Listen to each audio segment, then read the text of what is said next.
Welcome to the first episode of Anti Fanatics. I'm your host, Don Wen.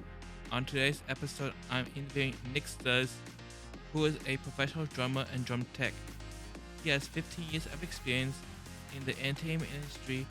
I ask him questions about where he gets started, his advice on how to succeed, and some current work he's doing. Let's get started.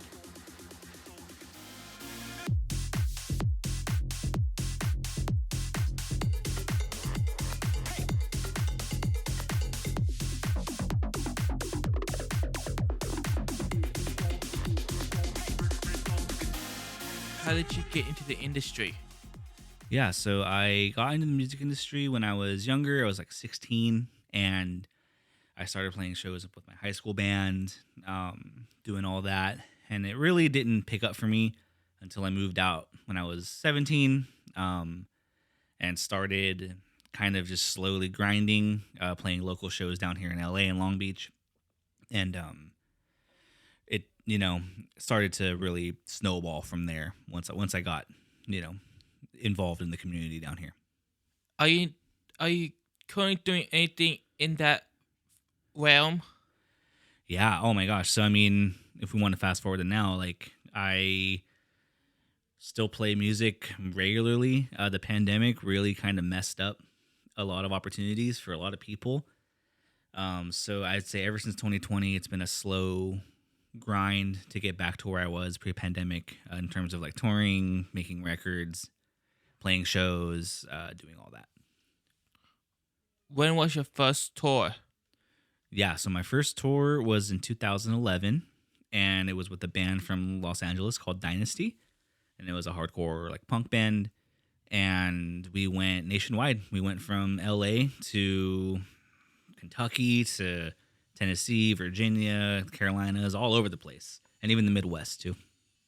What was it like being on the road, not seeing your friends and family as often? Man, that's a really good question. It was hard. It was really hard. I think being so young, I was 18 years old. The guys in the band were a little older than me. I think they had a little thicker skin, and it was my first time being away for so long. We were gone for a month, and in retrospect, that's not that long. But when you're out there, without any friends and family, it feels like a long time. I just remember feeling like when I came back, I was a different person. That's how long it felt for me. What was your worst failure? Yeah. So I think my first failure, I don't know if I can pinpoint any first failure. Thankfully, I haven't had any catastrophic ones, but I think overall, if I can go back and change something, it would be to have been better to my bandmates. It would be to have been more understanding and to listen more to people. Because when I was younger, I was very just like go, go, go, go. And I expected other people to be like me. And I realized that if you want to have longevity and you want to be successful, you shouldn't do that. What was your strongest achievement? Yeah, so I think my strongest achievement has been having all the records that I've played on. That's what I have the show most for what I've done. I think I said it's 1, 2, 3, 4, 5, actually 6 EPs, and then Dynasty, Heartseck Lions, Wilder, and 3 full lengths, and then a couple other singles. So that's my entire body of work right now. Almost 10 records, and we're looking to do more. Are there any organization that a new person in this industry should know about? Yeah, like I said, I think there's one called UMA, and I keep having to look it up because I don't remember anything. But I would advocate for UMA, and they stand for, let me see here real quick. UMA is the Union of Musicians and Allied Workers, and essentially they advocate for better pay, better conditions for musicians. For instance, they recently, or I think they have an ongoing campaign towards Spotify to get them to pay more. I kind of as we previously discussed, like Spotify doesn't even pay a penny per stream. They pay less than half of a penny per stream, which is ridiculous. They're making all this money off of the work of other people, and they're not paying the ones who they need to have the platform survive. If there was no music and there were no podcasts, there would be no streaming platforms. So that's Yuma. And then I think you also knew of a couple. What were some off the top of your head? Some of them. I thought was the SAG, which is the Screen Actor Guild. There's the WGA, which is the White Guild of America. Yeah. Okay. There's the DGA, which is the Director Guild of America. Cool. Yeah, and I feel like because those are all, correct me if I'm wrong, Don, but those are more like in the acting realm, right? And like the visual arts realm. Yeah. Yeah. So like I just feel though like music, acting, cinematography, photography, like it's all related, And really like it would be beneficial for people to learn to work together instead of being competitive and trying to, competition's always going to be there, but like instead of just being so cutthroat and thinking everyone's your competition, your enemy, like I don't think that's sustainable, Since we're in the world of AI, how do you think AI will affect the industry? Oh man, that's an awesome question. I think it's already affecting it because I think, okay, so in my opinion, I think there's a lot of very powerful businesses that run the music industry and the film industry.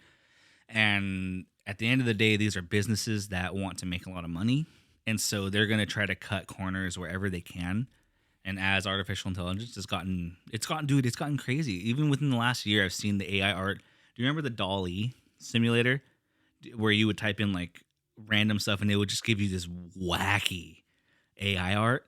But like now it's creating like really strong visuals, like stuff that looks like it was just painted. Some of it looks like real like photographs, which is kind of creepy. But to answer your question, I think that big businesses will try to use it to replace artists to make more money and cut out the artists. But if I'm being real, I feel that you can really never do that because there's something like emotional and spiritual about art that a computer and lines of code can never recreate. For our listeners, can you give us some advice on how to succeed in the industry? Yeah, so I think that there's no one correct way to go.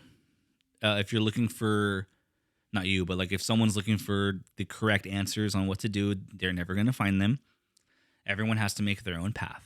But I would say that for me, what has been tried and true advice given to me was that you need to be kind to everyone you meet.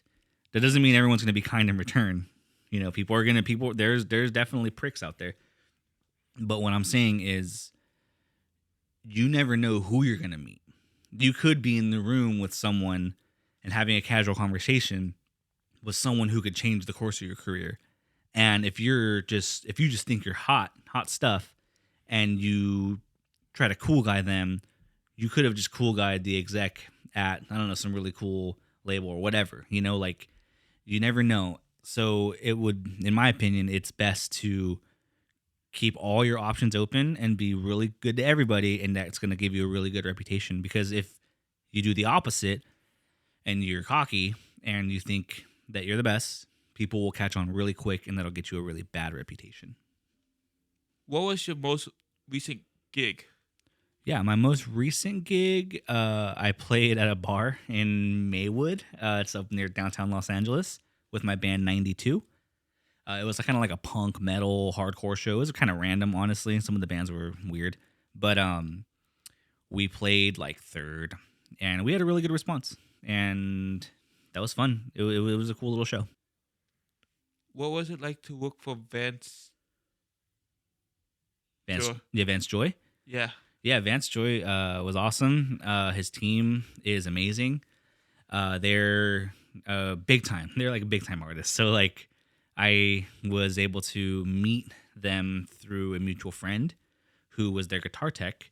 That person has since moved on to become a guitar tech for somebody else.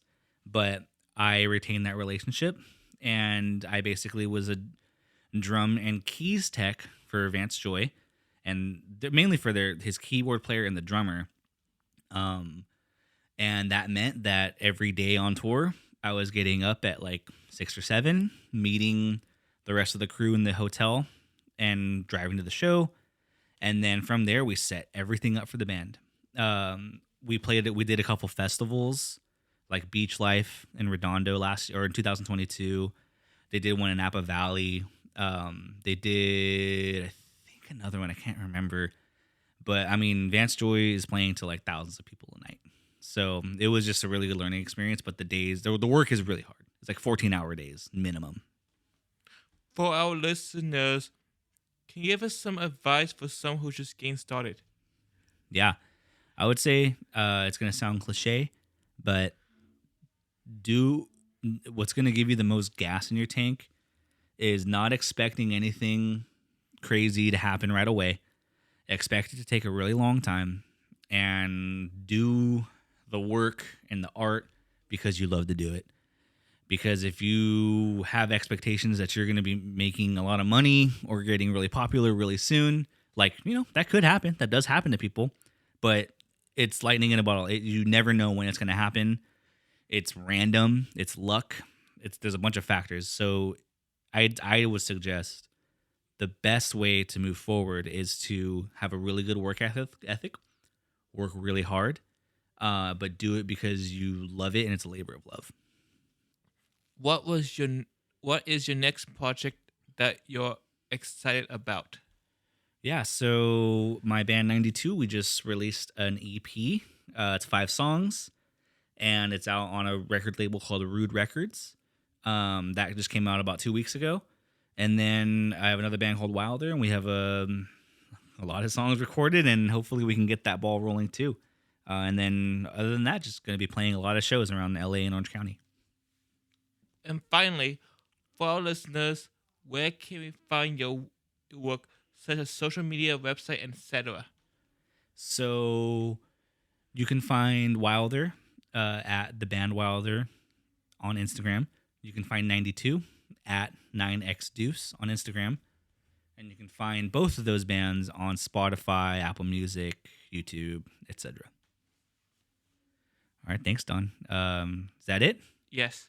All right. Well, thank you for having me, dude. You too. Yeah. Good luck on your podcast.